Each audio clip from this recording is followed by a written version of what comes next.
된 주일입니다. 오늘 주일 2부 예배 오신 우리 모든 성도님들을 진심으로 환영합니다. 하나님께서 이 시간 예배하는 우리 모든 성도님들의 심령 가운데 한량없는 은혜와 평강과 복을 충만히 채워주시기를 주님의 이름으로 간절히 축원합니다. 우리 성도님 간에 반갑게 인사 나누겠습니다. 우리 앞뒤 좌우로 보시면서 사랑합니다. 축복합니다.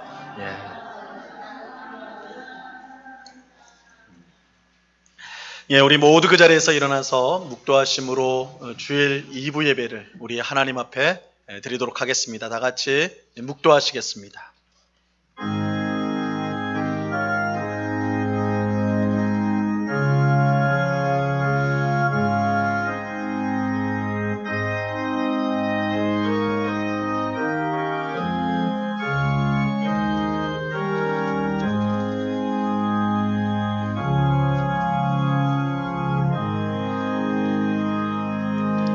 나는 항상 소망을 품고 주를 더욱 찬송하리이다.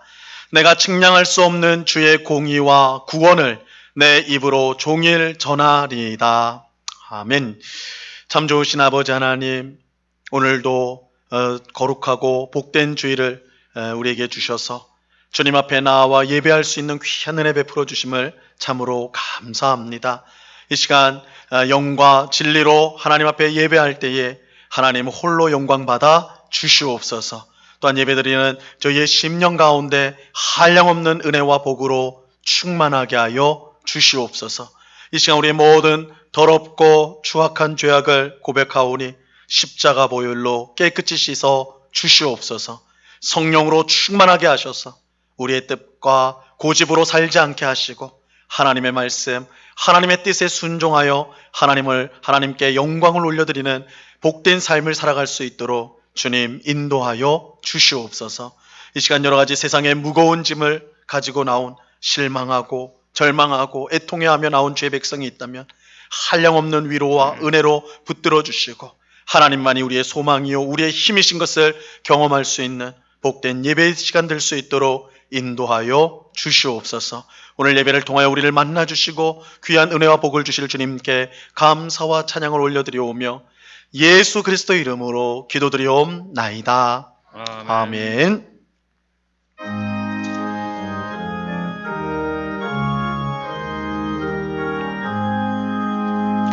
만복의 근원 하나님 온 백성 찬송드리고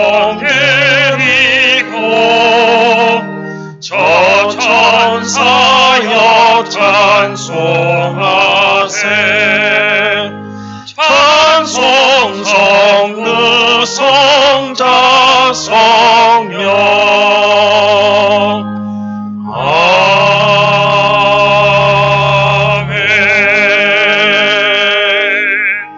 사도신경으로 우리의 신앙을 한 목소리 같이 고백합니다.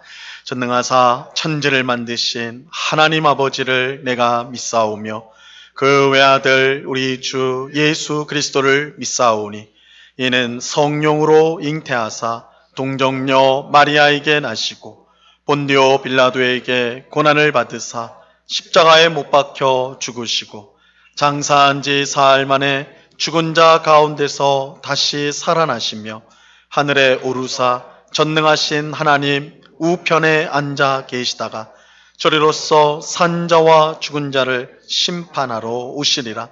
성령을 믿사오며 거룩한 공예와 성도가 서로 교통하는 것과 죄를 사하여 주시는 것과 몸이 다시 사는 것과 영원히 사는 것을 믿사옵나이다. 아멘. 우리 모두 그 자리에 앉도록 하겠습니다.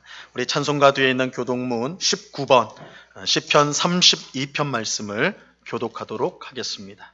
교독문 19번 시편 32편 말씀입니다.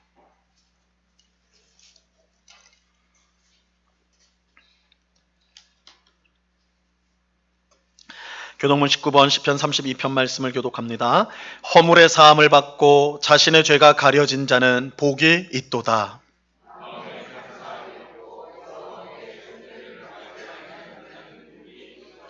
내가 입을 열지 아니할 때에 종일 신음함으로 내 뼈가 쇠하였도다.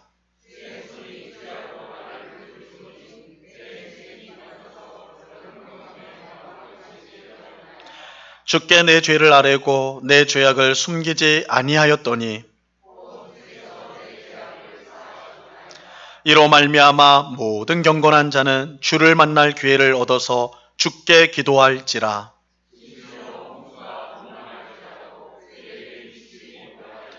주는 나의 은신처이오니 환난에서 나를 보호하시고 너희 의인들아 여호와를 기뻐하며 즐거워할지어다. 아멘.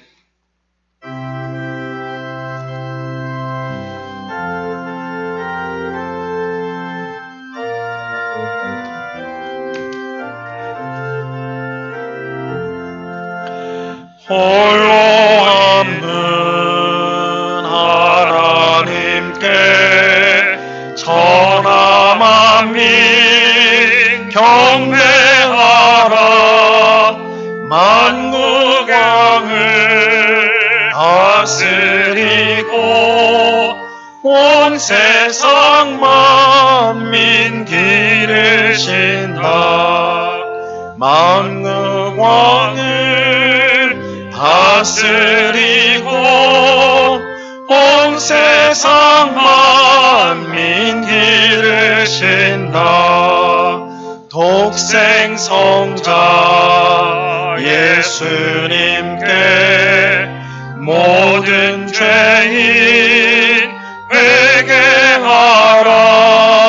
세상 만민 구원하고 놀라운 은혜 베푸신다. 세상 만민 구원하고 놀라운 은혜 베푸신다. 보혜사 성령님께 모든 삶을 맡기어라. 말씀으로 도우시고 죄악을 이길 힘주신다. 말씀으로 도우시고 죄악을 이길 힘주신다.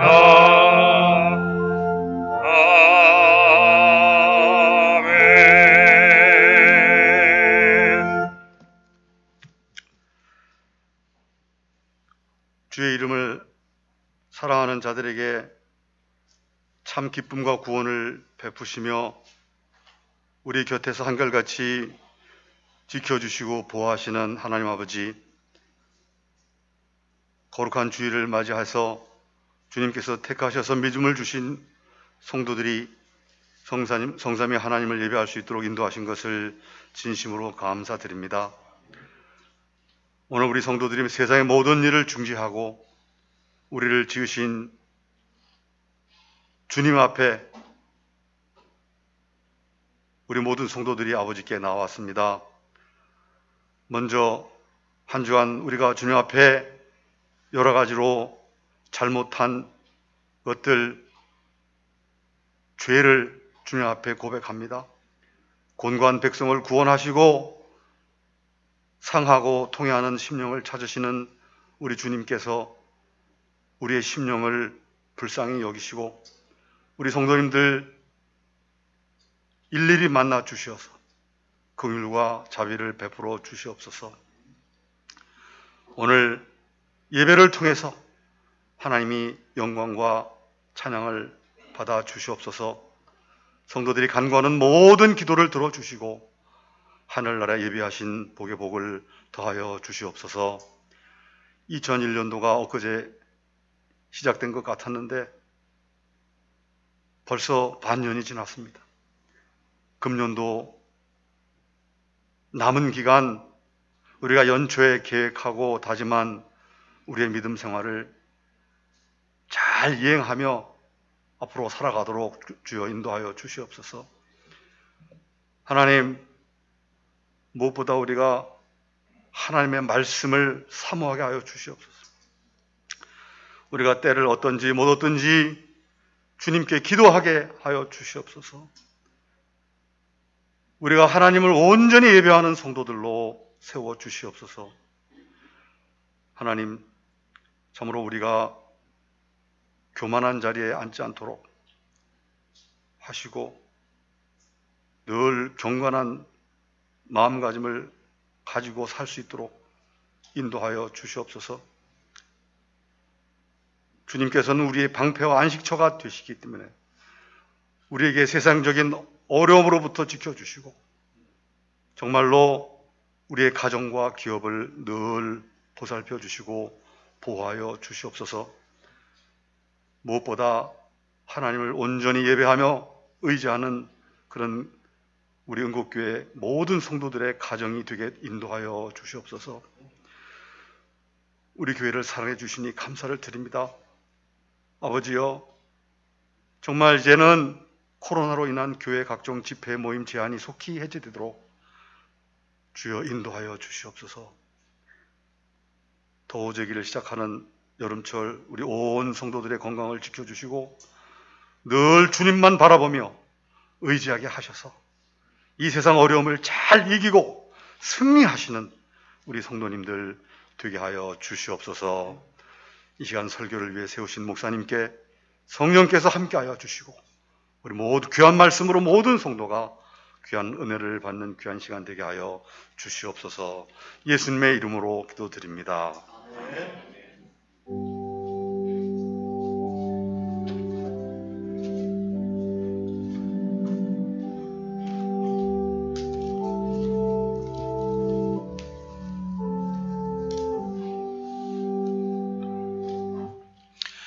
우리 하나님 말씀을 다 같이 보도록 하겠습니다. 신약성경 베드로전서 5장 8절로 14절까지의 말씀을 우리가 다 같이 보도록 하겠습니다. 베드로전서 5장 8절로 14절까지의 말씀입니다.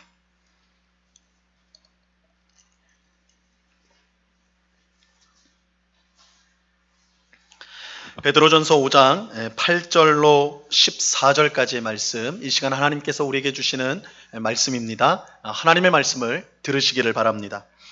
근신하라 깨어라 너희 대적 마귀가 우는 사자같이 두루다니며 삼킬 자를 찾나니 너희는 믿음을 굳건하게 하여 그를 대적하라. 이는 세상에 있는 너희 형제들도 동일한 고난을 당하는 줄을 알미라.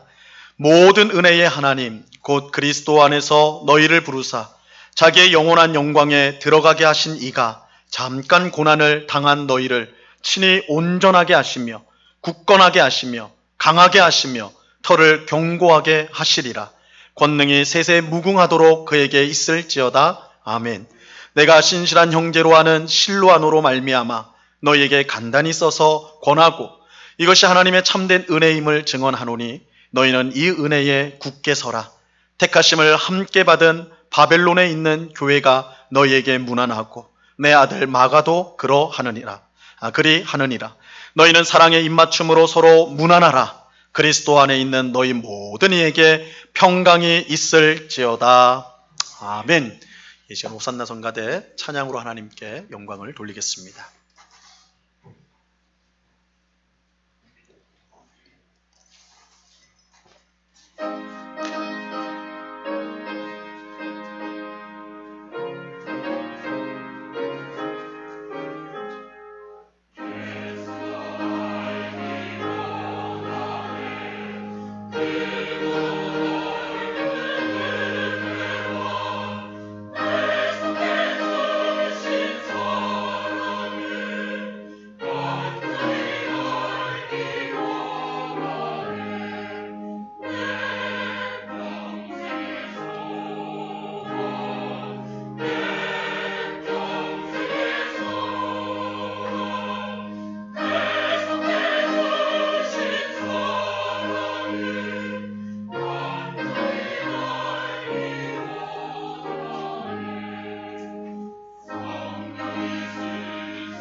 예, 귀한 찬송 우리 하나님께서 기뻐 하신 줄 믿습니다. 오늘은 베드로전서 마지막 설교입니다. 베드로전서를 마무리한 설교인데요. 마지막 설교이다 보니까 강조하지 않을 수 없는 사실 하나가 있습니다. 여러분, 성도는 누구입니까? 성도는 누구예요? 삼위일체 하나님께 택함을 받아 하나님 나라를 향해 나아가는 나그네이다. 이거 수십 번, 그죠? 수십 번이 뭐야? 한 수백 번은 한 것 같은데. 그래서 이거 모르면 적어도 오늘부터는 우리 은곡교회에서 간첩으로 여기겠습니다. 제가 이제 불시에 집사님 우리 성도가 누구지요? 막 이렇게 물어보면 바로 나와야 돼요.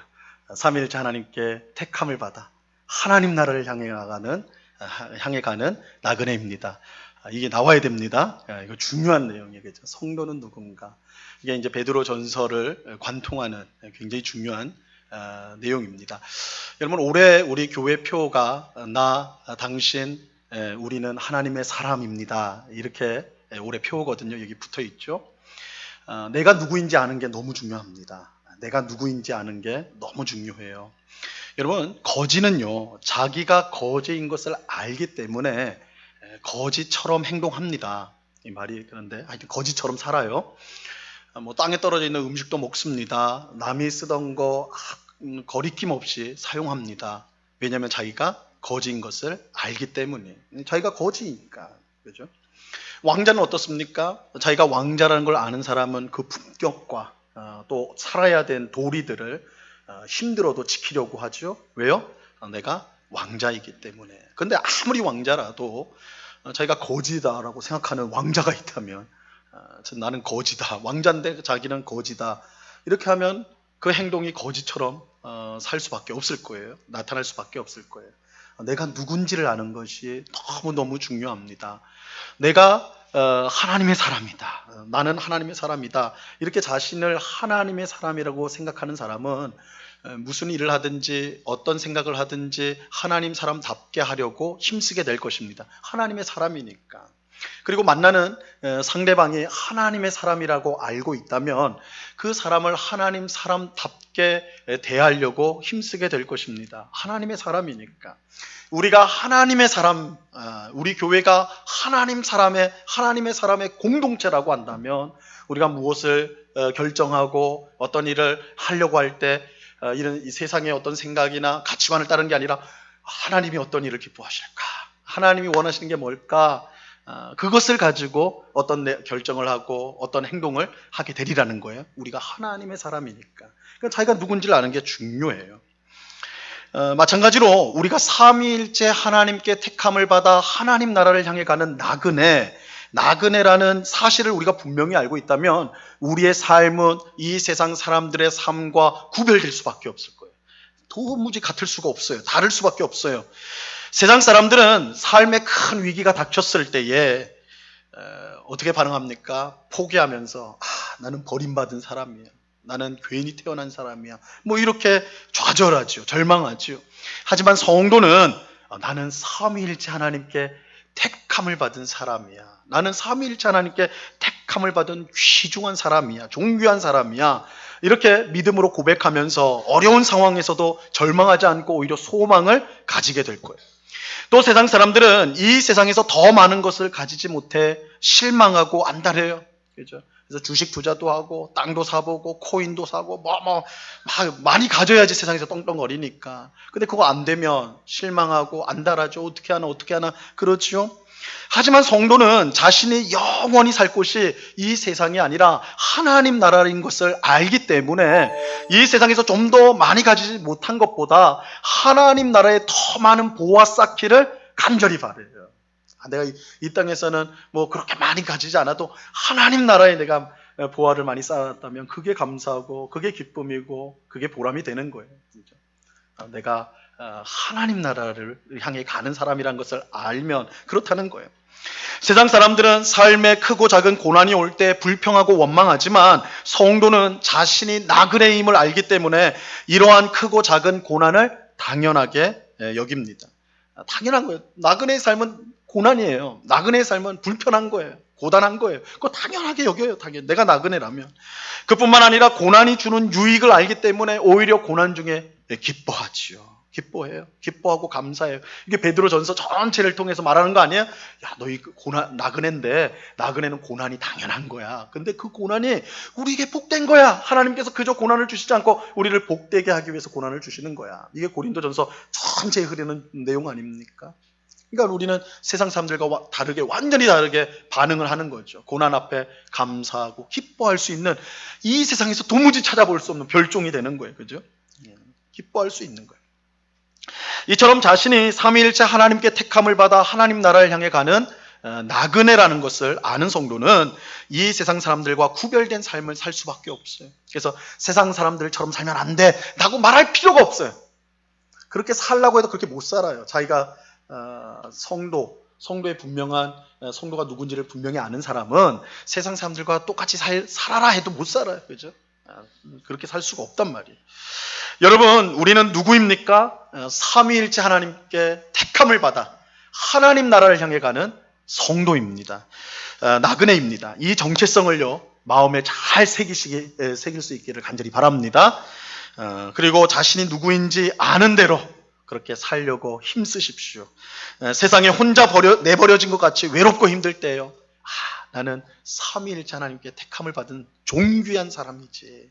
그래, 세상 사람들은 나를 무시하고 세상 사람들은 나를 못하다고 생각해도 야, 그럼 뭐하냐. 그런 인생들이고 온 세상을 창조하신 하나님께서 나를 택했는데 나를 존귀한 자라고 부르시는데 그러면 족한 거 아닌가. 이렇게 스스로 고백하시기 바라요. 세상 사람들처럼 좀 더 많이 가지지 못하고 누리지 못할 때 신세 한탄하지 마시고 내 인생은 왜 이렇게 꼬였나 그렇게 하지 마시고 그렇지 나는 영원한 하나님 나라에서 살 사람이지 아무것도 부족함이 없는 모든 것이 풍성한 하나님 나라에서 영원히 살 사람이지 이렇게 고백하셔야 돼요. 또 삶의 어려움이 계속 올 때 세상 사람들처럼 불평하고 원망하고 누구 탓하지 말고 꼭 탓을 하게 돼. 누구 때문에 내 인생이 이렇게 망가졌어. 탓하지 말고 그래 나는 나그네다. 이런 어려움이 오는 것이 당연하다. 하지만 이 어려움이 그저 어려움으로 끝나지 않고 하나님의 놀라운 축복으로 변화될 것이다. 하나님이 나를 위해서 주신 것이다. 고난이다.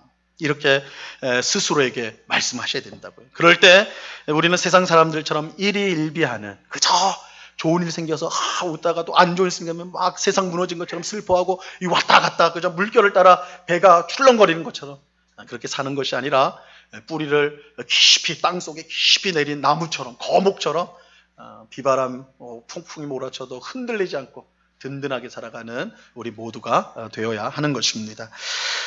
오늘 말씀은요. 오늘 우리가 함께 읽은 말씀은 하나님 나라를 향해 가는 나그네인 우리에게 하나님께서 사도 베드로를 통해 주시는 말씀입니다.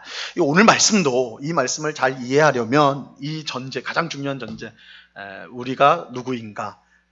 우리는 삼위일체 하나님께 택함을 받아 하나님 나라를 향해 가는 나그네라는 사실을 우리 머릿속에 놓고 이 말씀을 읽어야지 제대로 이해할 수가 있습니다. 오늘 본문에서 사도 베드로는 나그네 길을 가는 우리를 공격하는 무서운 적이 있음을 경고하고 있어요. 자, 8절 말씀 보시기 바랍니다. 오늘 본문 8절 같이 읽습니다. 시작. 근신하라 깨어라 너희 대적 마귀가 우는 사자같이 두루 다니며 삼킬 자를 찾나니. 이 오늘날과 달리 이 베드로가 살았던 당시 이 고대 사회죠. 지금부터 약 한 2000년 전 이 고대 사회에서의 여행이라는 것은요. 오늘날처럼 즐거운 일, 그저 즐겁고 낭만적인 일이 아니었어요. 요즘 우리는 이 여행하면 막 마음이 부풀잖아요. 어디 여행 가자. 뭐 어떤 여행 계획이 있으면 아주 마음이 즐겁고 행복하지 않습니까? 낭만적이지 않아요? 이제 코로나가 조금씩 풀려가니까 우리 성도님들도 아마 여행 계획을 좀 짜고 계신 분들도 계실 텐데 어디 좀 가야 되겠다. 코로나로 인해서 이거 움직이지를 못했는데 이제 좀 해야 되겠다 이런 생각을 갖고 계실 텐데 막 기대감이 있지 않습니까? 막 낭만적이고 막 이러지 않아요? 근데 이게 고대 사회에서는 그렇지 않았어요. 고대 사회는 그렇지 않았어요. 고대 사회는 굉장히 위험한 게 여행이었다고요. 사실 우리는 여행이 그렇게 위험한 건 아니에요. 물론 뭐 전쟁이 나는 국가나 혹은 지역이나 그런 또 뭐 치안이 극도로 불안정한 그런 곳을 여행해야 된다. 그러면 이제 생명의 위협을 좀 우리 이제 느끼면서 해야 되겠죠. 그러나 우리가 통상 아주 특별한 목적이 있지 않은 한 그런 위험한 데로 갈 리가 없겠죠. 우리가 여행하는 것은 다 안전한 곳이에요. 그래서 뭐 생명의 위협을 생각하면서 여행하는 경우는 없어요.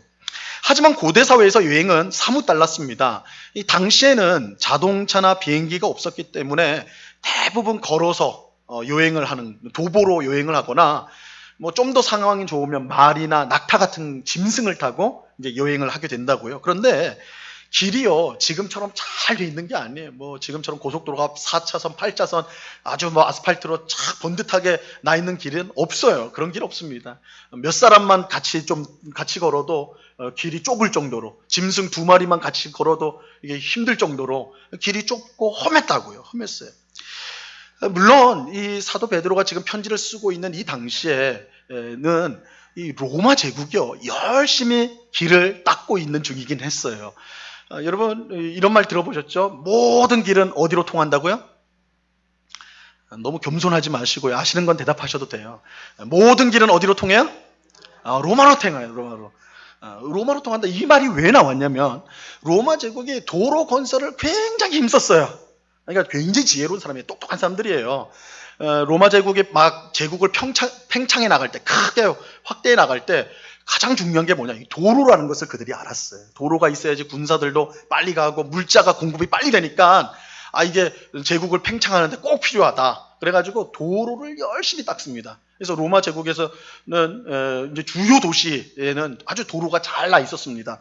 그래서 지금도 여러분들이 아마 로마나 그리스, 터키 지역에 가면 남아있는 로마 길이 아직도 남아있어요. 로마 길이 얼마나 잘 만들었는지 2000년이 지난 지금도 그 흔적이 남아있습니다. 아직 아주 튼튼하게. 물론 아스팔트로 오늘날처럼 그렇게 한 건 아니고 큰 돌을 땅바닥에 박는 식으로 했는데 굉장히 정연하게 아주 마차 2대가 지날 넓이의 크기로 아주 잘 돼 있어요. 제가 꼭 밟아본 것처럼 말을 하지만 공부해서 아는 사실입니다. 한번 확인해 보세요. 하여튼 그렇게 잘 돼 있다고요. 잘 돼 있어요. 근데 이게 사실은 우리 기독교 복음이 초대교회 때 폭발적으로 전파되는데 큰 기여를 하게 됩니다. 여러분 사도행전에 보시면요, 사도 바울이 복음을 전하러 가는데 아무 데나 가는 거 아닙니다. 발길 닿는 데로 가는 게 아니에요. 그 가는 도시들을 보면 그 길들이 로마가 건설한 고속도로 주변에 있는 다 도시들이에요. 그러니까 바울이 신속하게 복음을 전하기 위해서 그 고속도로로 다니면서 그 고속도로 주변의 국가들을, 그 도시들을 전략적으로 택해서 복음을 전하고 교회를 세우고 이렇게 하는 걸 보게 됩니다. 그러니까 로마의 도로의 확장에 복음 전달에서도 큰 기여를 한 게 된 거예요. 그러나 아무튼 로마 제국이 이제 건설한 이런 고속도로, 큰 도로를 제외하고는 일반적인 도로는 아주 험했어요. 좋지 않았습니다. 열악했습니다. 그런데 길의 상태가 안 좋은 것도 문제지만 더 큰 문제가 있는 게 그 길 주변에 항상 도적대와 강도대가 득실거리고 있었어요. 그러니까 길이 막 산으로 올라갔다 계곡으로 내려갔다, 지금처럼 길이 잘 이제 포장이 되어 있고 그러면 주변에 뭐 마을도 들어설 거고 휴게소도 있고 이래서 치안이 괜찮을 텐데 그런 길이 아니거든요. 그러다 보니까 곳곳에 이 여행객들을 노리는, 장사꾼들을 노리는 이런 도적대와 강도들이 잘 숨어 있었어요. 그래서 딱 그 길을 지나갈 때 덮쳐가지고 모든 소유물을 뺏고 심지어는 목숨까지도 빼앗는 일들이 빈번하게 일어났습니다. 누가복음 17장에 보면 잘 알려져 있는 선한 사마리아 비유 이야기가 나와요. 예수님이 선한 사마리아 비유를 해주시는데 어떤 사람이 예루살렘에서 여리고로 여행을 하는 중에 강도를 만나요. 강도를 만나서 있는 거 다 빼앗기고 죽도록 얻어 터집니다. 그래서 거의 죽기 직전까지 이제 그런 신세가 돼요. 이때 예루살렘에서 여리고 내려가는 제사장과 레위인이 있었는데 그냥 지나쳐버리죠. 죽어가는 사람 불쌍히 안 여기고 그냥 지나쳐버린다고요. 근데 누가 이 사람을 구해주느냐? 당시 이방인처럼 여겨졌던 사마리아인이 이 사람을 불쌍히 여겨가지고 치료해주고 여관에 데려가서 보호해준다고요. 이게 이제 비유 이야기인데 예수님은 비유를 말씀하실 때 주변에 흔히 볼 수 있었던 재료를 가지고 비유를 하셨어요. 그러니까 이걸 통해서 알 수 있듯이 예수님 당시에 이 여행이라는 게 얼마나 위험했는가, 강도를 만나는 것이 너무 빈번하게 일어나는 일이었다는 것을 우리가 알 수가 있어요. 그만큼 당시 사람들은 길을 가다가 강도떼나 도적떼를 만나지 않을까 마음을 졸여가면서 여행을 해야 했던 것이죠. 사도 베드로가 나그네 길을 가고 있는 우리 성도에게 지금 그 이야기를 하고 있는 거예요. 우리가 가는 나그네 길에도 강도떼나 도적떼가 도사리고 있다라는 거예요. 그렇기에 한눈 팔거나 딴 생각을 하며 나그네 길을 가면 안 되는 것이죠. 그러다가는 어떻게 돼요? 그냥 아무 생각 없이 그냥 좋다 하고 막 가면 어떻게 됩니까? 강도의 밥이 돼버리는 거예요. 그죠? 강도의 밥이 된다고요. 그러면 어떻게 해야 됩니까? 방금 우리가 본 8절 말씀에 나오는 대로 근신하고 깨어 있어야 돼요. 베드로가 뭐라고 해요? 근신하고 깨어 있어라. 여기서 이 근신하라는 것은 맑은 정신을 가지라는 거예요. 맑은 정신. 술 취해가지고 앞뒤 분별 못하는 그런 상태와 반대예요. 아주 맑은 정신. 그래서 사리가 분별이 잘 되는 그런 깨어 있는. 그래서 그런 맑은 정신으로 깨어서 우리가 하나님 나라를 향해 가는 나그네 길을 가야 한다. 이렇게 말씀하고 있는 것입니다. 이처럼 하나님 나라를 향해 가는 나그네 길은 정신을 바짝 차리고 깨어 있는 가운데 걸어가야 합니다. 그렇지 않으면 우는 사자같이 두루 다니며 삼킬 자를 찾는 마귀의 밥이 될 수가 있어요. 지금 마귀가 우리의 적이다. 도적대와 강도대처럼 마귀가 우리를 삼키려고 한다. 이렇게 말씀하고 있어요. 마귀의 밥이 될 수 있다. 그런데 여기서 이제 마귀라고 지금 하니까 여러분 마귀라고 딱 하면 여러분 어떤 생각이 드세요? 마귀에 대한 모습이 어떻게 그려지세요? 머리에 뿔 2개, 그리고 꼬리 있고, 그 다음에 삼지창 딱 이렇게 들고 있고, 이거 마귀라고 보통 다 그렇게 생각하죠. 뭐 영화나 만화나 뭐 이런 거 보면 마귀가 그런 모습하고 나타나니까 진짜 마귀는 그런 거구나. 성경 읽다가 마귀가 나오면 그런 모습을 생각하기 쉬운데 완전히 잘못된 생각이에요. 절대 마귀는 그렇게 생각하지. 마귀가 그렇게 멍청하지 않아요. 자기가 이름표에 마귀라고 쓰고 다니지 않는다고요. 마귀다고요. 이런 마귀의 실제 모습은 그렇지 않습니다. 고린도후서 11장 14절에 보면 마귀가 어떤 모습을 가지고 있는지를 이렇게 말씀합니다. 이것은 이상한 일이 아니니라 사탄도 자기를 광명의 천사로 가장하나니. 이런 마귀의 모습이 어때요? 뭐와 같아요? 천사와 같아요. 잘 기억하셔야 돼요. 마귀는 마귀답지 않아요. 천사처럼 가장을 해요. 물론 천사와 똑같다 이 말이 아니에요. 가장한다는 거예요. 가면을 쓴다는 거예요. 천사처럼 보인다는 거예요. 마귀가 우리한테 다가올 때 나 마귀다, 너희 죽이려고 왔다 이러지 않는다는 거예요. 천사처럼 온다는 거예요. 여러분, 마귀는 자신을 천사처럼 꾸며서 우리에게 옵니다. 마치 이리가 양의 탈을 쓰고 양떼 안으로 들어가는 것과 같아요. 겉모습만 보고 판단하면 나중에 큰 화를 당할 수밖에 없어요. 마귀가 그래요. 마귀가 우는 사자처럼 돌아다닌다고 오늘 말씀하는데, 그것은요, 마귀가 막 으르렁거리면서 막 자기가 나 여기 있다 하면서 알려주면서 온다는 게 아니에요. 그러면 다 피해지요. 마귀가 그렇게 멍청하지 않다니까요. 여러분, 뭐 동물의 왕국이나 이런 다큐멘터리 프로 보시면 맹수가 사냥하는 거 보신 적 있을 거예요. 맹수가 어떻게 먹잇감 사냥합니까? 막 저 멀리서부터 막 으르렁거리면서 막 뛰어오던가요? 아니에요. 그러면 한 마리도 못 잡아요. 맹수는 먹잇감 최대한 가까이 다가가는데 조용히 다가가요. 절대 아는 척 못하도 아주 숨어가지고 막 기어서 간다고요. 우리가 볼 때는 뭐 맹수가 저렇게 가나 할 정도로 갔다가 가까이 오잖아요. 그럼 그때 시기를 봐서 덮쳐버리는 거예요. 그러니까 꼼짝 못하죠. 꼼짝 못하고 그렇게 한다고요. 이런 마귀가 그렇게 해요. 마귀가 절대 요란하게 우리를 공격하지 않습니다. 천사처럼 위장하여서요, 우리가 모르게 아주 조용히 접근한 후에 순식간에 덮치는 거예요. 그런데 마귀가 천사처럼 위장한다는 사실에서 이제 알 수 있는 것이 이 마귀의 공격은요, 눈에 보이는 것이 아니라는 거예요. 아니다. 이러한 사실은 마귀라는 이름 자체에서 우리가 알 수가 있습니다. 이 마귀라는 이름의 뜻은요, 마귀라는 이름의 뜻은 고소하는 자예요. 고소 고발할 때 고소하는 자, 비난하는 자, 중상모략하는 자가 이 마귀의 뜻입니다. 그러니까 마귀는 뭘 하냐면 고소를 해요. 고소를. 누구에게 무엇을 고소할까요? 하나님께 우리 성도의 죄와 우리의 죄와 우리의 연약함을 고소해요. 마귀가 하는 일이 그 일입니다.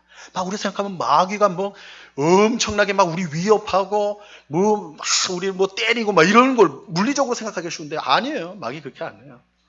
마귀는 우리를 고소합니다. 하나님 앞에서 저거 형편없는 신자, 저 껍데기는 껍데기는 멀쩡한 것 같은데 정말 신자 같은데 예수 잘 믿는 것 같아. 아니에요 하나님, 저거 엉터리예요, 엉터리. 잘 내가 말을 해볼게요. 들어보세요. 이게 마귀가 하는 짓이라고요. 근데 마귀가 고소를 하는데요, 그냥 고소하지 않죠. 마귀는 특유의 거짓말을 덧붙여요. 왜냐하면 마귀는 원래부터 거짓말쟁이니까. 그렇게 고소를 하는 거예요. 우리는 마귀가 어떻게 우리를 공격하는지 구약 성경 욥기를 통해서 확인할 수가 있습니다. 이 욥기 1장에 보면 욥이 얼마나 하나님을 잘 믿었는지가 쫙 설명이 돼 있어요. 정말 욥은 하나님 잘 믿었던 사람이에요. 흠이 없는 사람, 정말로. 그러니까 하나님이 너무너무 욥을 기뻐해서 또 하나님의 복을 풍성히 받은 사람. 오늘로 말하면 사실 이거 현실에서 볼 수 없을 정도로 정말 경건하고 또 하나님의 모든 복을 받은 그야말로 완전한 사람으로 등장한다고요. 그러니까 하나님이요, 이 욥을 보면서 너무너무 사랑하셨어요. 이런 사람이 없는 거예요, 이런 사람이. 그러니까 여러분, 사랑하는 사람이 생기면 여러분 어떻게 하고 싶어요? 자랑하고 싶죠. 자랑하고 싶어. 내 자녀, 내 손주가 너무너무 사랑스럽잖아요. 그럼 어떻게 해요? 자랑하고 싶은 거예요. 자랑하고 싶은. 하나님 그러셨어요. 자랑하는 거예요. 자랑. 하늘나라에서 자랑하는. 야, 욥을 봐라. 욥을 봐라. 이런 사람이 없다. 이런 믿음의 사람이 없다. 근데 아마 천사들한테 이제 막 자랑을 하셨겠죠. 근데 그 자리에 마귀가 있었네요. 마귀가 그걸 들었어요. 마귀. 이 마귀는 딴지를 거니까 남 잘 때는 꼴을 못 보는 게 마귀니까요. 마귀가 딴지를 겁니다. 하나님 앞에 그래요. 하나님, 욥이 믿음이 좋은 거 아닙니다. 무슨 말이냐? 하나님이 이렇게 복 주셨으니까 잘하는 거죠. 하나님 다 주시지 않았습니까? 엄청난 재산도 주시고 자녀도 10명이나 주시고 하나님이 안 준 게 어디 있습니까? 건강도 주시고 다. 그러니까 당연히 욥이 하나님 섬기는 게 잘 섬기는 게 당연한 거죠. 이렇게 이제 딴지를 건단 말이에요. 이 일을 계기로 해가지고요, 이제 욥의 엄청난 고난이 시작이 돼요. 이게 이제 욥기 1장, 2장의 이제 내용인데, 마귀가 욥을 별 수 없는 죄인에 불과하다라고 하나님께 고소를 하는 거예요. 그죠? 욥이 하나님께 고소를 하는 거예요. 욥은 그런 사람 아니에요. 하나님께서 복을 주셨으니까 욥이 이렇게 믿음의 사람으로 사는 것처럼 보이지만 아니라고요. 고소하는 거예요. 고소하는 거예요. 우리가 여기서 이제 알아야 될 두 가지 내용이 있어요. 첫째는 마귀가 하나님의 권세 아래 있다는 사실이에요. 여러분, 우리가 마귀나 사탄이나 이런 영적인 악한 존재를 생각할 때 이게 제일 중요한 전제입니다. 마귀든 사탄이든 어떤 악한 존재든 간에 하나님의 권세 아래 있습니다. 하나님의 권세 아래 있어요. 마귀는 재판장이나 혹은 권세를 가지고 결정할 수 있는 자리에 있는 존재가 아니에요. 그저 하나님께 고소만 할 수 있을 뿐이에요. 고소만 할 수 있을 뿐이에요. 모든 결정은 누가 해요? 하나님이 하세요. 하나님이 하세요. 즉 마귀가 아무리 날뛰어도 하나님 앞에서는 꼼짝 못하는 거예요. 그러니까 마귀가 막 고소를 합니다. 우리 고소해요. 저 예수 믿는다고 하면서도 저 엉뚱한 짓 많이 합니다. 저 믿음이 별로예요. 막 그렇게 해요. 아무리 그렇게 고소해도 하나님이 아니야. 쟤는 내 아들 예수의 피로 이미 씻음받은 내 자녀야 하면 끝이 되는 거예요. 그럼 끝나는 거예요. 결정은 하나님이 하세요. 다만 마귀는 그런 하나님 앞에서 계속 우리 성도들의 죄와 또한 연약한 모습을 계속 드러내가지고 우리를 공격하는 그런 일을 할 뿐이에요. 그러나 하나님께서 허락하시는 정도만 마귀는 역사할 수 있다. 이거 기억하셔야 돼요. 그러니까 마귀를요, 너무 두려워할 필요 없어요. 하나님의 주권 아래에 있다는 걸 꼭 기억하셔야 됩니다. 둘째로 우리가 알아야 될 내용은 마귀가 뭘 공격하냐면요, 우리의 믿음을 공격한다는 거예요. 여러분, 마귀의 최종 목표는 우리의 믿음입니다. 우리의 믿음을 공격해요. 물론 마귀의 공격으로 욥은 모든 것을 잃어버리게 되죠. 그 많던 재산도 10명의 자녀도 심지어 자신의 건강까지도 다 잃어버리게 돼요. 하지만 마귀의 진짜 목표는 그거 아닙니다. 자식 데려가는 거, 큰 병을 주는 거, 쫄딱 망하게 하는 거, 이게 마귀의 공격이긴 했지만 최종 목표는 아니에요. 최종 목표는 뭡니까? 욥을 무너뜨리는 거예요. 욥이 하나님을 향해 갖고 있던 그 믿음을 무너뜨리는 거. 그게 마귀의 목표예요. 그래서 처음에 마귀가 하나님께 욥에 하나님께서 주신 그 소유를 다 뺏으면요, 욥이 반드시 하나님 욕할 겁니다. 하나님 등지고 욕할 겁니다. 이렇게 말을 한다고요. 욥의 믿음이 무너진 것을 바라는 게 마귀라고요. 그런데 재산 소유물을 빼앗았더니 자식도 뺏고 소유도 뺏었는데 욥이 하나님 원망하지 않았거든요. 욕하지 않거든요. 오히려 주신 분도 하나님이시니 거두가신 분도 하나님이다. 찬양을 했거든요. 그러니까 또 마귀가 뭐라고 그래요? 건강을 빼앗어야 돼.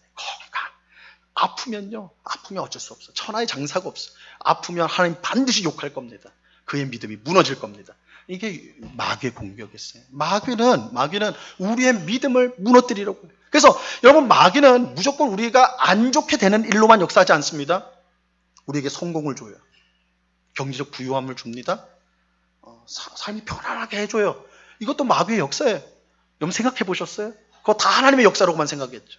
일이 너무너무 잘 풀려요. 근데 우리가 하나님 찬양하고 감사할 것만 같죠? 아니요. 일 잘 되니까 하나님을 점점 더 멀어지던데요. 마귀의 역사죠. 마귀의 목표는요, 우리가 힘들고 어렵고 그게 아니에요. 우리의 믿음을 무너뜨리는 겁니다. 그래서 어떤 사람은 잘 돼, 성공을 줘서 무너뜨리고, 어떤 사람은 실패를 줘서 무너뜨리는 일을 한다고요.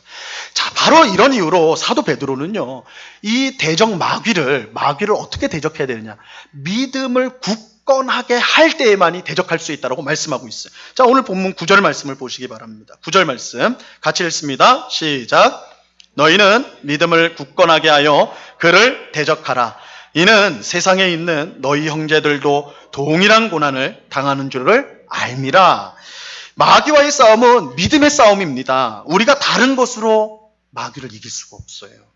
오직 믿음을 굳건하게 할 때 마귀를 물리칠 수가 있습니다. 그러면 어떤 믿음이냐? 어떤 믿음을 우리가 굳건히 해야지 마귀를 물리칠 수가 있는 것일까요? 자, 오늘 본문 10절을 보세요. 오늘 본문 10절 같이 읽습니다. 시작. 모든 은혜의 하나님 곧 그리스도 안에서 너희를 부르사 자기의 영원한 영광에 들어가게 하신 이가 잠깐 고난을 당한 너희를 친히 온전하게 하시며 굳건하게 하시며 강하게 하시며 터를 견고하게 하시리라. 마귀를 물리칠 수 있는 믿음은 어떤 믿음이냐? 하나님께서 모든 은혜를 우리에게 주신다는 믿음입니다. 하나님께서 모든 은혜를 주시는 모든 은혜의 하나님이라는 믿음이에요. 10절 말씀에 보면요, 하나님이 어떤 분인가에 대한 설명이 이렇게 나옵니다. 너희를 부르사 자기의 영원한 영광에 들어가게 하신 이. 하나님이 누구예요?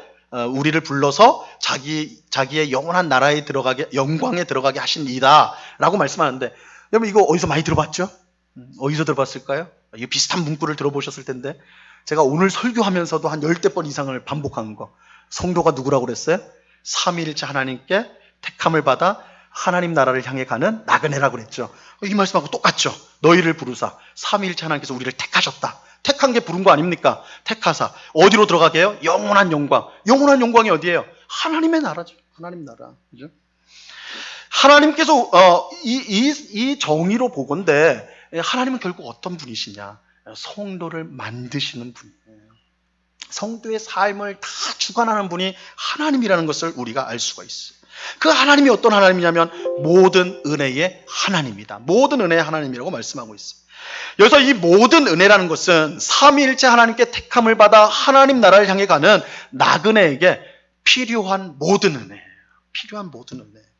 즉 하나님은 성도가 하나님 나라에 들어가기까지 필요한 모든 은혜를 공급하여 주심으로 아무리 험한 나그네 길이라도 중간에 실패하는 일이 전혀 없이 반드시 하나님 나라 안으로 들어가게 하신다는 거예요. 그래서 모든 은혜의 하나님이라고 말씀하는 것입니다. 여러분, 나그네의 삶이요, 고단합니다. 나그네의 삶이 고단해요. 목적지에 도착할 때까지 어떤 일이 일어날지 모른다는 그 사실 때문에. 그렇죠? 여러분, 우리가 그냥 집 안에, 그냥 방 안에 있어가지고 그냥 편안히 누워있다고 생각해 보세요. 그럼 뭐가 걱정이 되고 뭐가 염려가 되겠어요? 그냥 누워 편안하게 있는데, 그죠? 나그네가 힘든 거는 움직이기 때문에 그래요. 길을 가고 있기 때문에. 그 길을 가는 중에 어떤 일이 일어날지를 알 수가 없어요. 혹 도적대가 나를 덮칠지 어떻게 합니까? 그죠? 지금 막 너무 지친데 언제 마을이 나와가지고 내가 좀 쉴 수 있을까? 이런 생각도 있는 거 아니에요? 그죠? 혹 내가 길을 잘못 든 거 아닌가? 이런 것도 길을 가는 사람만이 갖게 되는 생각이라고, 고뇌라고요. 그런데 이 나그네의 삶 자체가 참 고단하고 힘든데, 우리 성도의 나그네 삶은요, 이런 일반적인 나그네 삶과는 전혀 다릅니다. 물론 성도의 나그네 길도 언제 무슨 일이 터질지 모르는 불안의 연속이기는 해요. 하지만 그럼에도 불구하고 이 성도의 나그네 길은 이 세상에서 가장 안전해요. 가장 안전합니다. 왜냐하면 모든 은혜의 하나님께서 나그네 길을 친히 인도하여 주시기 때문입니다. 다윗보다 이 사실을 정확히 알았던 사람도 없었어요. 다윗이 이거 잘 정확히 알았어요. 다윗은 모든 은혜의 하나님께서 성도의 나그네 길을 인도하시는 것이 얼마나 복되고 안전한지를요, 찬송시로 써가지고 불렀어요. 찬송을 불렀다고요. 그것이 그 유명한 시편 23편 말씀이에요. 시편 23편 말씀. 자, 이 시편 23편 말씀을 우리가 같이 한번 읽어보는데, 이 말씀에 나오는 하나님이 내 하나님입니다 라는 고백으로 함께 같이 한번 읽어보도록 하겠습니다. 여호와는 나의 목자시니, 한번 같이 고백합니다. 시작. 여호와는 나의 목자시니 내게 부족함이 없으리로다. 그가 나를 푸른 불밭에 누이시며 쉴 만한 물가로 인도하시는도다. 내 영혼을 소생시키시고 자기 이름을 위하여 의의 길로 인도하시는도다. 내가 사망의 음침한 골짜기로 다닐지라도 해를 두려워하지 않는 것은 주께서 나와 함께 하심이라. 주의 지팡이와 막대기가 나를 안위하시나이다. 아멘. 여러분, 이 말씀에 나오는 선한 목자가 우리가 믿고 따르는 우리 하나님이신 줄로 믿습니다. 다윗은요, 사도 베드로가 말하는 모든 은혜의 하나님을 이렇게 멋지게 표현했어요. 그러니까 모든 은혜의 하나님, 아주 축약된 단어인데 그거 풀어버리면 시편 23편이 되는 거예요. 시편 23편 말씀이에요. 모든 은혜의 하나님은 우리의 선한 목자가 되십니다. 그래서 우리가 나그네 길을 갈 때에 푸른 풀밭과 쉴 만한 물가로 우리를 인도해 주셔요. 그래서 풍성히 먹게 하시고 또한 안식을 누리게 하십니다. 여러분, 우리가 잘 되면 어떤 생각이 들어요? 야, 내가 열심히 일했더니 내가 이런 성과를 얻었어. 야, 내 머리가 부모님한테 똑똑하게 물려받았더니 이렇게 내가 일을 잘 해가지고 내가 이렇게 편하네. 이렇게 생각하기 쉽다고요? 근데 여러분, 그렇지 않습니다.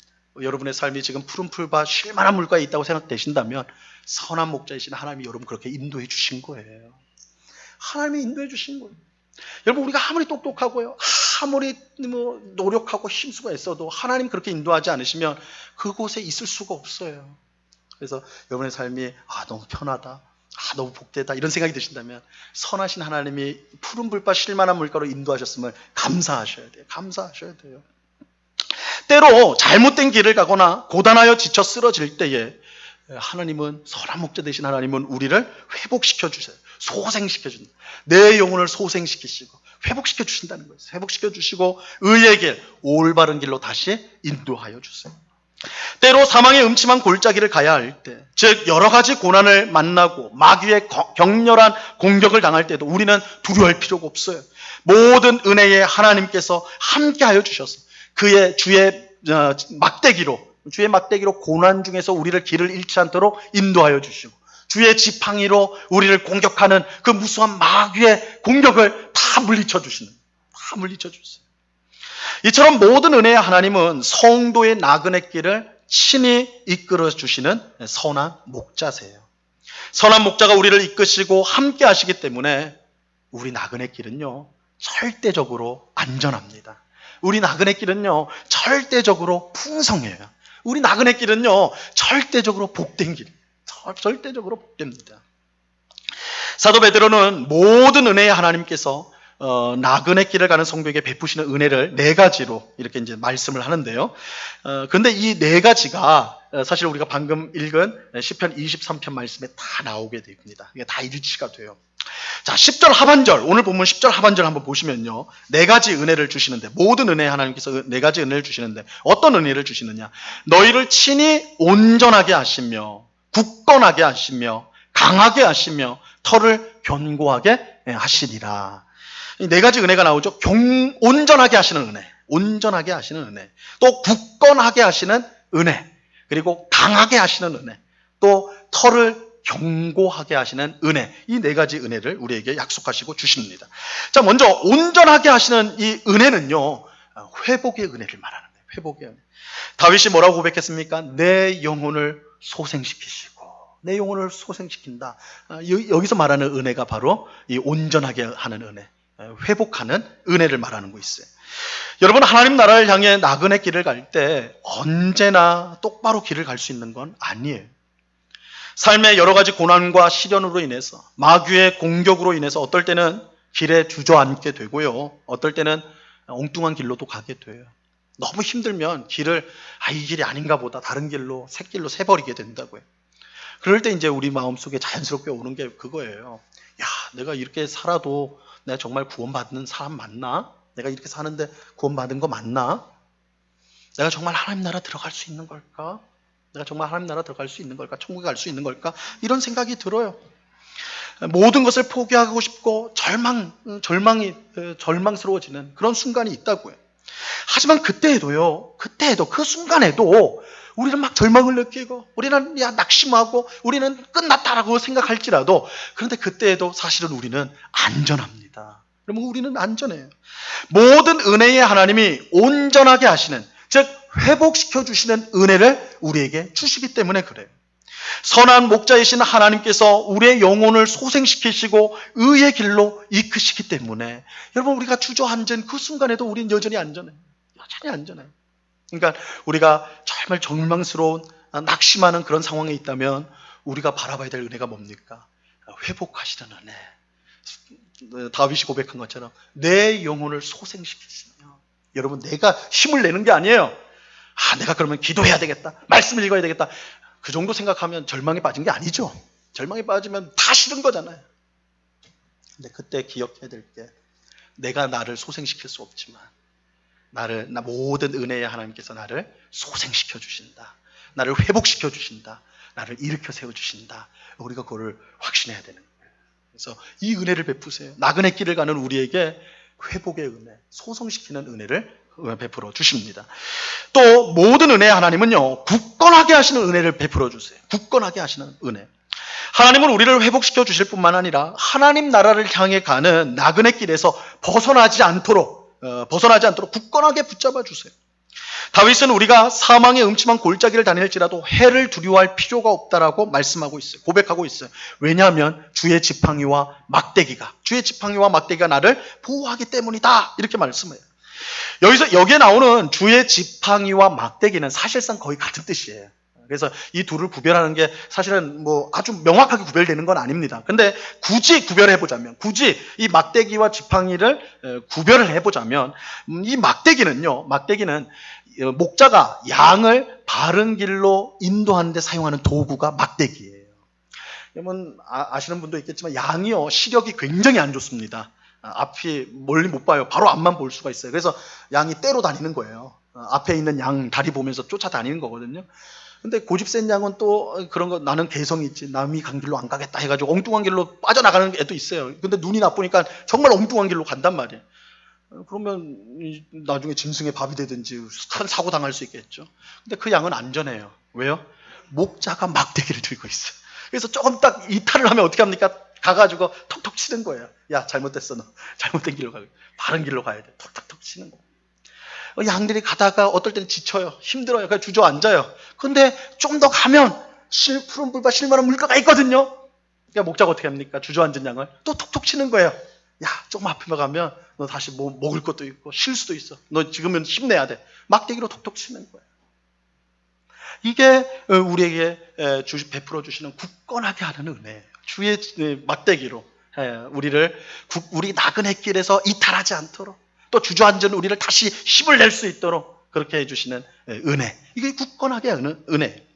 반면에 이 지팡이가 있잖아요. 지팡이는요, 강하게 하는, 그 다음에 나오는 강하게 하시는 은혜와 관련이 있어요. 이 모든 은혜의 하나님은 강하게 하시는 은혜를 우리에게 베푸시는데, 우리를 회복시키시고 굳건하게 하시고 강하게 하시는 은혜를 주시는데, 그래서 이 강하게 하는 은혜를 통해서 마귀가 우리를 공격할지라도 우리가 넘어지지 않고, 오히려 하나님께서 그 마귀를 물리치시는 그런 은혜를 베푸신다는 거예요. 다윗은 이것을 주님께서 지팡이로 우리를 지켜주신다라고 고백을 하고 있어요. 이 막대기가 바른 길로 이끄는 도구라고 한다면, 이 지팡이는 원수들을 물리치는 도구예요. 원수를 물리치는. 그러니까 여러분, 양떼 막 일이나 곰이나 사자가 이렇게 올 때에 목자가 맨손으로 싸울 수는 없는 거 아니에요? 뭘로 싸웁니까? 지팡이를 들고 그것들을 내려쳐가지고 쫓아낸단 말이에요. 여러분, 마귀가 아무리 우리에게 달려들으려고 해도 우리가 안전할 수 있는 것은 선한 목자 되신 하나님께서 그의 굳건한 지팡이로 우리를 지켜주시기 때문에 그래요. 마귀를 쳐서 물리쳐 주시기 때문인 거예요. 여러분, 오늘 말씀처럼 우리를 강하게 하신다고 할 때요, 그것은요, 우리 자신이 강해지는 것은 아닙니다. 이전에 없었던 영적인 힘이 우리에게 생긴다거나 불굴의 용기가 막 솟아난다거나 그런 걸 말하는 게 아니에요. 여러분, 양이에요. 양은 약합니다. 양이 막 힘이 세져가지고 사자랑 붙는 양이 생겼다, 이런 경우는 없어요. 양은 양이에요. 양은 약합니다. 그러면 그런 약한 양이 강해진다는 것은 무슨 뜻이겠습니까? 양의 힘이라는 것은요, 양 자신에게 있는 게 아니라 누구에게 있어요? 그를 이끄는 목자에게 있는. 양이 강하다는 것은 목자가 강하다는 거예요. 강한 목자에게 인도를 받는 양은 강한 거예요. 그 강한 목자가 양을 안전하게 보호해 주시기 때문입니다. 그래서 목자가 지팡이를 가지고 강력한 힘을 발휘할 때 그를 따르는 양은요, 강한 양이에요. 그러므로 우리가 하나님이 얼마나 강하고 위대하고 또한 우리를 사랑한지를 분명히 알면 알수록 우리는 강해지는 거예요. 여러분, 꼭 기억하십시오. 우리가 강해진다는 것은 하나님을 알면 알수록 강해지는 겁니다. 성도의 강함은 하나님을 아는 데 있어요. 하나님이 어떤 분이십니까?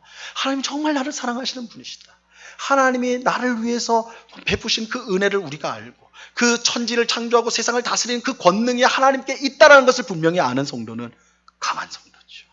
그 하나님이 나를 지키시기 때문에 강한 성도가 되는 것입니다. 자, 이것이 모든 은혜의 하나님께서 우리에게 베푸시는 강하게 하시는 은혜예요. 자, 마지막으로 모든 은혜의 하나님은 털을 견고하게 하시는 은혜를 베푸십니다. 다윗은 이 은혜를 시편 23편 6절 말씀에서 이렇게 이제 고백을 하고 있어요. 이 말씀 우리 한번 같이 읽어봅니다. 시작.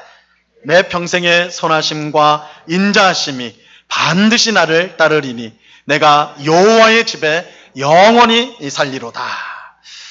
다윗은요, 지금 이 시편을 쓸 때 천국에서 쓰는 거 아닙니다. 그죠? 천국에서 이 시편 쓸 리가 없죠. 그럼 어떻게 전달을 하겠어요? 분명히 이 땅의 나그네 길을 가고 있는 중에 쓴 거예요. 천국에 가지 않았단 말이에요. 그런데도 불구하고 다윗은 지금 확신하고 있잖아요. 내가 여호와의 집에 영원히 살리로다. 이미 다윗의 말만 들으면 다윗은 이미 여호와의 집에 있는 사람처럼 들린다고요. 근데 그렇게 확신할 수 있는 이유가 있어요. 하나님의 선하심과 인자하심이 반드시 나를 따르기 때문에. 여기서 이 반드시 따른다는 건요, 여러분, 굉장히 이게 뭐라고 할까? 이게 얌전한 단어가 아닙니다. 그냥 졸졸졸 따라간다는 뜻이 절대 아니에요. 이거는, 이 단어는 그 사냥을 할 때 사냥개가요, 딱 이제 그 활을 쏘든지 사람이 활을 쏘든지 사냥꾼이 활을 쏘든지 총을 쏘든지 해서 딱 저기 맞았잖아요. 그럼 딱 쓰러진단 말이에요. 그러면 누가 막 뛰어갑니까? 사냥개가 막 맹렬히 쫓아가가지고 그거 탁 깨물어 버린다고요. 그걸 주인에게 가져오잖아요. 이럴 때 사냥개가 먹잇감을 쫓아갈 때 이 따른다는 고백이에요. 그러니까 이거 굉장히 과격한, 그러니까 우리가 생각할 때 온순한 게 아니에요. 다윗이 그 단어를 썼다고요. 그러니까 여호와의 선하심과 인자심이 우리를 막 추적해 오는 거예요. 그러니까 맹렬히 쫓아와서 꽉 물고는 어떻게 한다고요? 안 놓는다고요. 여러분, 하나님의 선하심과 인자심이 우리를 놓지를 않아요. 언제까지요? 우리가 천국에 들어갈 때까지. 여호와의 집에 들어갈 때까지는요, 여호와의 선하심과 인자심이 절대로 우리를 놓는 법이 없어요. 그러니까 다윗이 그렇게 고백하는 거예요. 나 여호와의 집에 들어와 있다라는 거예요. 여호와의 집에 들어와 있다는 거예요. 그렇게 고백하는 거예요. 왜냐하면 여호와의 선하심과 인자심이 나를 놓지 않기 때문에, 내가 반드시 하나님 나라에 들어가기 때문에, 그게 이제 기정사실로서 고백이 되는 거예요. 여러분, 여기에 나그네로 사는 우리 성도의 흔들리지 않는 확신이 있어요. 모든 은혜의 하나님께서 우리를 붙드셔서 반드시 천국에 들어가게 만드세요. 내가 반드시 천국에 들어가야지. 내가 좀 열심히 신앙생활에서 들어가야지. 아니요. 우리 결심으로 안 돼요. 여러분 노력한 걸로 안 돼요. 확신할 수 없어요.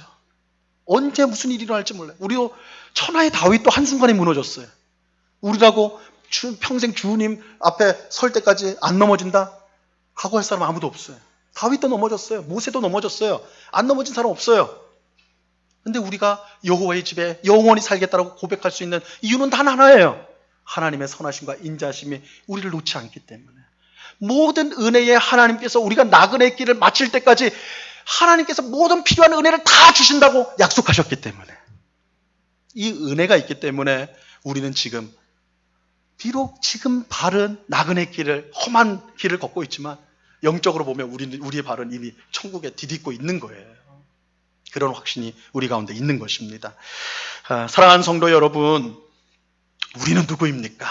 다시 이 질문을 온 거예요. 우리는 누구입니까? 삼위일체 하나님께 택함을 받아 하나님 나라를 향해 가는 나그네입니다. 우리가 이 세상에서 나그네이기 때문에 힘들고 어려울 때가 있습니다. 많아요. 억울할 때도 많아요. 괴로울 때도 많아요. 하지만 모든 은혜의 하나님께서 선한 목자가 되셔서 우리를 이끌고 계신다는 사실을 믿으시기 바랍니다. 모든 은혜의 하나님께서 하나님 나라에 들어갈 때까지 우리 모두를 책임져 주십니다. 우리 힘으로 하나님 나라 들어가는 거 아니에요. 모든 은혜의 하나님께서 은혜를 부어주셔서 우리를 이끌고 기어이 하나님의 목표를 이루실 거예요. 우리가 천국에 들어가는 게 하나님 목표예요. 목표. 하나님은 그 목표 절대로 포기하지 않으세요. 반드시 이루세요. 여기에 우리 성도의 확신이 있는 거예요. 확신이 있어요. 넘어진 성도는 주님께서 일으켜 세워주세요. 잘못된 길을 가는 성도는 돌이키게 하세요. 지친 성도는요, 안식하게 하세요. 울고 있는 성도는 위로해 주세요. 절망에 빠진 성도는 흔들리지 않는 소망을 주십니다. 모든 은혜의 하나님이 오늘 예배하는 우리 모두의 하나님임을 믿으시기 바랍니다. 모든 은혜의 하나님께서 우리를 끝까지 붙들어 주실 것입니다. 모든 은혜의 하나님이 우리와 함께 하시기 때문에 우리의 소망은 확실합니다. 이 믿음을 가지고 우리 앞에 놓여있는 하나님 나라를 향한 이 나그네의 길을 힘차게 걸어가는, 좀 실망하셨습니까? 너무 힘이 드세요? 포기하고 싶으세요? 아니요. 우리가 믿는 하나님이 모든 은혜의 하나님이세요. 선한 목자가 되신 하나님, 푸른 불밭 실만한 물가로 인도하시는 하나님이시고 사망의 음침한 골짜기에서 주의 지팡이와 막대기로 우리를 지켜주시는 분이세요. 주의 선하심과 인자심이 우리를 놓지 않으세요. 우리가 다 목표 지점인 천국에 들어갈 때까지, 여호와의 집에 들어갈 때까지 하나님 우리를 놓지 않으세요. 그러니까 힘내셔야 돼요. 다시 마음을 다시 세우셔야 돼요. 우리가 가는 길은 고난의 길 같지만 실상은 은혜의 길이에요. 실상은 영광된 길이에요. 실상 가장 복된 길이에요. 그 길로 우리를 주님께서 부르시고 이끌어 가시고 인도하여 주십니다. 이 믿음을 가지고 오늘도 내일도 우리의 나그네 길, 이 길을 힘있게 믿음으로 걸어가는 우리 모두가 될 수 있기를 우리 주님의 이름으로 간절히 축원합니다. 기도하겠습니다. 하나님 아버지, 감사합니다. 모든 은혜의 하나님께서 우리를 하나님 나라를 향해 가는 이 나그네 길 끝까지 지켜주시고 필요한 은혜를 다 공급하여 주셔서 결국 우리로 하여금 하나님 나라에 들어가게 하신다. 오늘 우리에게 그 은혜를 약속하여 주십니다. 주님, 비록 나그네 길이라서 힘들 때가 많습니다. 고달프가 때가 많습니다. 실망스러울 때도 많고, 어떨 때는 멈추고 싶을 때도 있고, 어떨 때는 너무 약속할 때도 있고, 원망스러울 때도 있지만, 그러나 주님, 오늘 말씀을 다시금 우리 마음에 새기면서 우리를 이 길로 인도하시는 하나님은 모든 은혜의 하나님, 선한 목자가 되신 하나님, 결단코 실패하지 않으시는 하나님, 그 목표를 반드시 이루시는 하나님이심을 우리가 분명히 믿고 다시 힘을 내는 주의 백성들이 다 될 수 있도록 주님 도와 주시옵소서. 성도가 누구인가? 오늘 우리에게 던져주시는 이 말씀 우리 마음속에 잘 새겨서 삼위일체 하나님께 택함을 받아 하나님 나라를 향해 가는 그 나그네의 삶을 기쁨과 감사함으로 힘있게 전진해 나가는 모든 주의 백성들이 다 될 수 있도록 은혜와 복을 내리워 주시옵소서. 감사하오며 예수 그리스도 이름으로 기도드리옵나이다. 아멘.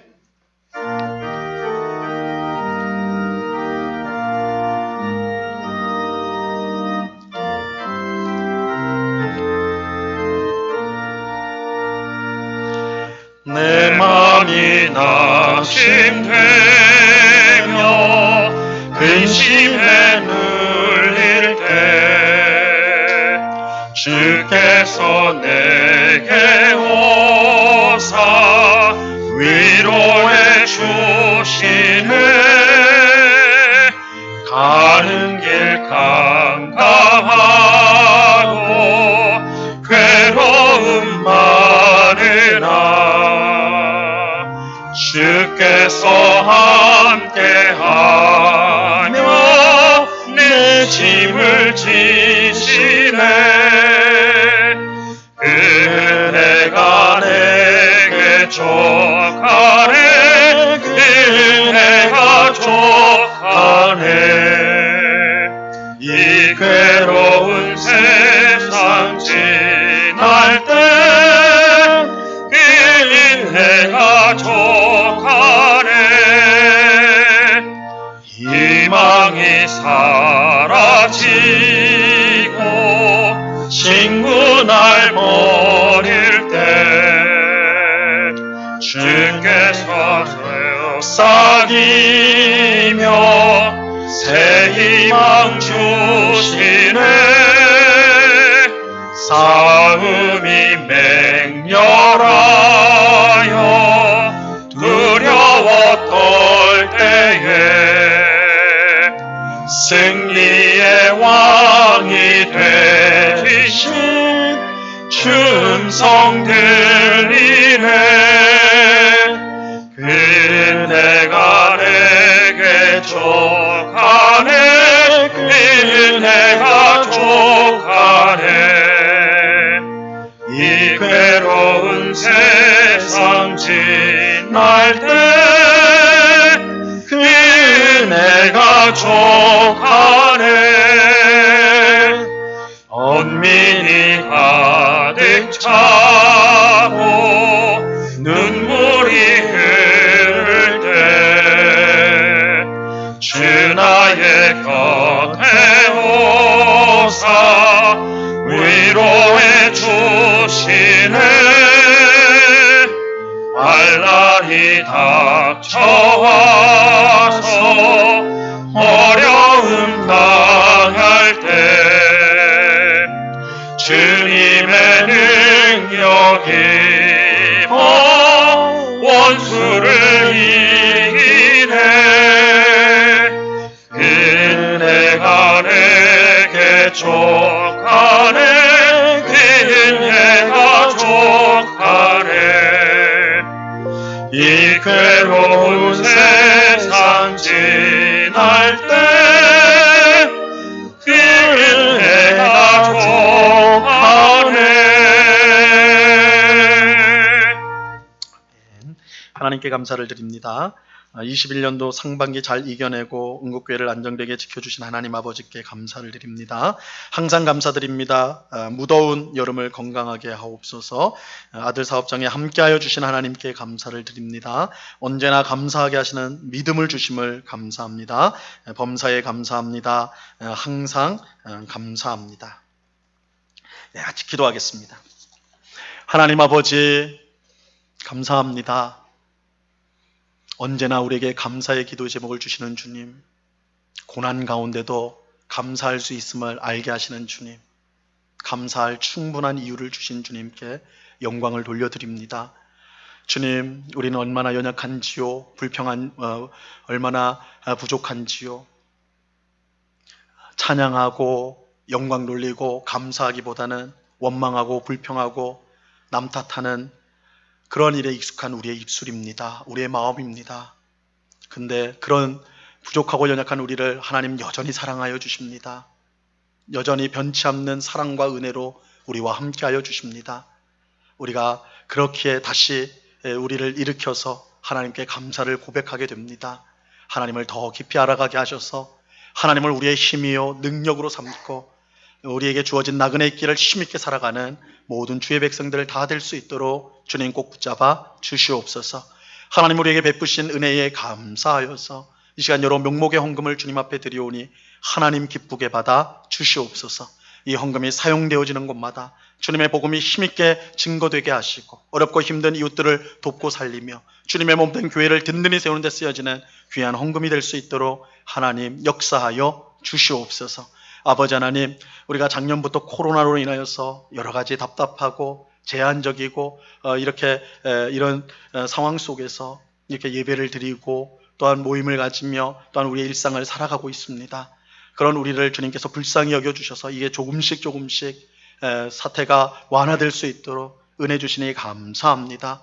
아버지 하나님, 하나님의 은혜 가운데 속히 안정을 찾아갈 수 있도록 도와주시되, 아버지 하나님, 우리 마음 속에 있는 혹 너무 이런 두려움들이 실체가 없는 그런 우리 마음 속의 두려움이 인지 아닌지 우리 자신을 돌아보게 하옵시고, 하나님을 예배하고 하나님을 높여드리고 또한 하나님 앞에 나와 예배하는 일들을 귀하게 여기며 함께 모여 안전한 가운데 또한 주님께 영광을 돌리는 이 일에 힘쓰는 저희 모두가 될 수 있도록 주님 꼭 붙잡아 주시옵소서. 아버지 하나님, 우리 성도들의 가정을 붙들어 주시고 또한 일터를 붙들어 주셔서 모든 고난 가운데 겹겹이 쌓일지라도 우리 하나님은 그런 성도를 붙드시고 또한 모든 어려움을 이기게 하시는 능력의 주님이신 줄로 믿사오니, 주님을 의지하는 가운데 모든 어려움들을 잘 이겨나갈 수 있도록 고난 가운데 더 하나님을 배우고 알아가며 또한 주님의 크신 능력을 경험하는 복된 역사가 있게 하여 주시옵소서.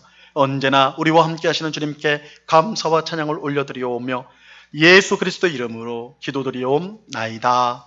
아멘. 예, 교회 소식을 전하도록 하겠습니다. 주보 마지막 면을 모두 봐주시기를 바랍니다. 예, 우리 대면 예배와 관련해서 변경사항이 있습니다. 이미 우리 성도님들도 뉴스를 통해서 이제 보셨을 텐데요. 7월부터 이제 사회적 거리두기에 변경이 있고 그 안에 교회의 방역 조치들도 이제 완화가 됩니다. 예배 인원이 기존 20%에서 이제 30%로 그렇게 상향 조정이 되었어요. 그래서 우리 교회의 경우에는 90명이 한 번의 예배에 90명이 입장하실 수가 있습니다. 90명이 들을 수가 있고요. 더욱이 90명 중에는 백신을 맞으신 성도님은 포함이 되지 않습니다. 그래서 1, 2차 완전히 다 완료하신 성도님은 물론이고 1차만 맞은 성도님들도 1차를 맞고 2주가 지났으면 그 이제 예배 인원의 이제 90명 안에 포함되지 않고 오실 수가 있습니다. 그래서 이제 조금은 지금보다는 훨씬 이제 자유롭게 예배 와서 우리가 함께 예배를 드릴 수 있는 상황이 되었습니다. 그래서 당연히 우리가 이제 마스크 착용이나 손 소독은 여전히 우리가 철저하게 해야 됩니다. 이렇게 이제 철저히 기하는 가운데 이제 대면 예배에 우리가 참석을 해서 함께 예배하는 일에 우리가 모두 힘써 주시기를 부탁을 드립니다. 우리 다음 주일은 맥주 감사 주일입니다. 맥주 감사 주일은 7월 첫째 주 우리가 이렇게 감사 주일로 보내고 있습니다. 그런데 올해부터 우리 맥주 감사 주일 헌금을요, 우리가 이제 절기 헌금으로 드리는데 맥주 감사 주일 헌금은 전액 이웃을 위한 구제 헌금으로 그렇게 드리기로 우리가 결정을 했습니다. 우리가 하나님을 향한 감사를 우리가 드리는 절기인데, 우리가 날인데, 이 하나님을 향한 이 감사가 어떻게 열매 맺으면 하나님이 가장 기뻐하실까? 우리 당회와 우리 또 운영위원회 함께 생각하면서 우리 재직회에서도 함께 나누면서 하나님을 향한 감사가 이웃을 향한 도움의 손길로 나타난다면, 열매 맺는다면 그것보다 하나님 기쁘시게 하는 게 없겠다, 이런 우리가 생각을 가지게 되었습니다. 그래서 올해부터 맥주 감사주일 헌금은 우리가 구제 헌금으로 우리 하나님 앞에 이웃을 섬기는, 우리 은곡교회가 있는 이 지역에 있는 어려운 이웃들을 섬기는, 이제 그 방식은 좀 다양한 방식이 되겠지만 가장 적절한 방식으로 진행이 될 것입니다. 그래서 여러분, 이제 다음 주에 우리가 아마 이제 헌금 봉투가 주보 안에 다 있을 텐데, 우리가 일주일 동안 기도하면서 내가 하나님 앞에 드리는 이 감사의 헌금이 우리 이웃을 향한 정말 사랑으로 열매 맺기는 귀한 헌금이 되게 해달라고 그렇게 기도하면서 헌금을 드리시면 좋을 것 같습니다. 그렇게 안내를 해드립니다. 자, 네 번째 보시면 주일학교, 여름 성경학교 및 수련회 일정이 나와 있습니다. 유치부는 다음 주일 7월 첫 주부터 8월 1일까지 진행이 됩니다. 중고등부는 7월 18일부터, 유초등부는 8월 8일부터, 청년부는 8월 15일부터 진행이 되는데, 매 주일날 우리 부서 예배 시간을 사용하여서 그렇게 수련회와 성경학교를 진행하려고 합니다. 그래서 무엇보다 안전하게, 그래서 방역 지침을 잘 준수하는 가운데 우리가 이제 안전을 제일 생각하면서 진행을 하는데요. 그래서 우리 성도님들도 협조를 해줘야 될 게, 우리 본인 자녀라든지 손주라든지 아는 자녀들이 있으면 꼭 참석을 하실 수 있도록, 참여할 수 있도록 우리가 안전은 우리가 철저히 교회에서 그렇게 준비를 하도록 하겠습니다. 안전하게 진행하도록 할 테니까 많이 보내주셔서 정말 이 여름 행사를 통해서 수련회와 성경학교를 통해서 하나님 말씀을 배우고 기도하고 또 교회의 소중을 아는 그런 복된 은혜를 받는 기회로 삼을 수 있도록 우리 온 성도님들이 함께 기도해 주시고 또 협력도 해 주시고 후원도 해 주시고 그렇게 해 주시기를 부탁을 드립니다. 온라인 예배 헌금 안내 참고해 주시기 바랍니다. 모임 광고를 드립니다. 운영위원회가 있습니다. 오늘 2부 예배 후에 본당에서 이 자리에서 운영위원회가 있어요. 각 위원회 위원장 및 부위원장, 당회원께서는 꼭 참석해 주시기를 바랍니다. 우리 다음 주일 2부 예배 후에는 정기재직회가 이곳에서 예배 후에 있게 됩니다. 우리 재직들은 반드시 참여해 주시기를 바랍니다. 예, 우리 장한인 권사님 오늘 예배 우리 아드님과 함께 참석해 주셨고요. 우리 자리에 일어났으면 우리 박수 한번 우리 격려해 주시기를 바랍니다. 예, 감사합니다. 감사합니다. 앉아 주셔도 되겠어요. 우리 권사님 볼 때마다 너무 반가운 거를 볼 때마다 건강하신 것 같아서 더 건강해지시는 것 같아서 너무 감사를 드립니다. 우리 권사님 앉으셔도 되겠습니다. 예, 감사하고요. 우리 김설아 집사님도 오셨는데 일어나지는 않으셔도 됩니다. 예, 박수 한번 해주십시오. 그래도 그래도 이렇게라도 우리가 교제하면 좋을 것 같아서 딱 예배 마치면 땅 하면 막 운동선수처럼 다 밖으로 나가셔 버리니까 우리가 좀 서로 그래도 어떻게 지내는지 곧 우리가 이제 하여튼 좀 여건이 잘 돼서 식사도 하고 이렇게 하면 다시 교제가 될 텐데 참 쉽지 않은 상황이에요. 그죠? 우리가 남아서 뭘 하기도 그렇고 그래서 우리가 서로 그래도 의식적으로 인사라도 또 따뜻하게 서로 나누고 그렇게 격려할 수 있으면 좋겠습니다. 예, 우리 모두 그 자리에서 일어나서 우리 찬송가 620장 1절을 같이 찬양하도록 하겠습니다.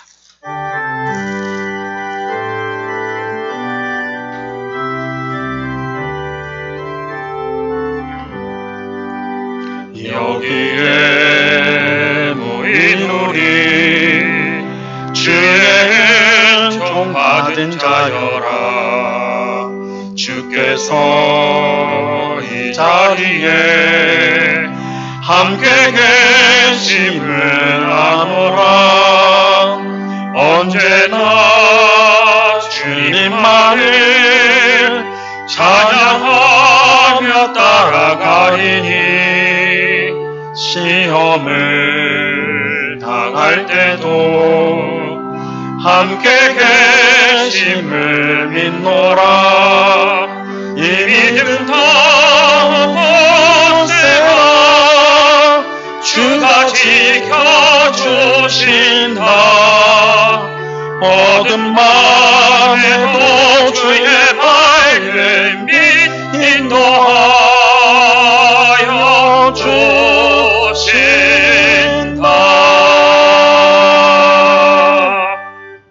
지금은 우리 주 예수 그리스도의 은혜와 아버지 하나님의 극진하신 사랑과 성령 하나님의 교통하심과 충만케 하심과 늘 동행하심이 삼위일체 하나님께 택함을 받아 하나님 나라를 향해 나아가는 나그네인 우리를 모든 은혜의 하나님, 선한 목자 되신 하나님께서 끝까지 책임지시고 우리를 이끄신다는 그 믿음을 가지고 이 험한 나그네의 길을 힘있게 믿음으로 기쁨으로 살아가기를 그 마음에 다짐하고 소원하는 주의 사랑하시는 모든 성도들의 심령 위에, 그 가정 위에, 그 일터 위에, 주님의 몸된 교회 위에 이제로부터 영원토록 함께하기를 간절히 축원하옵나이다.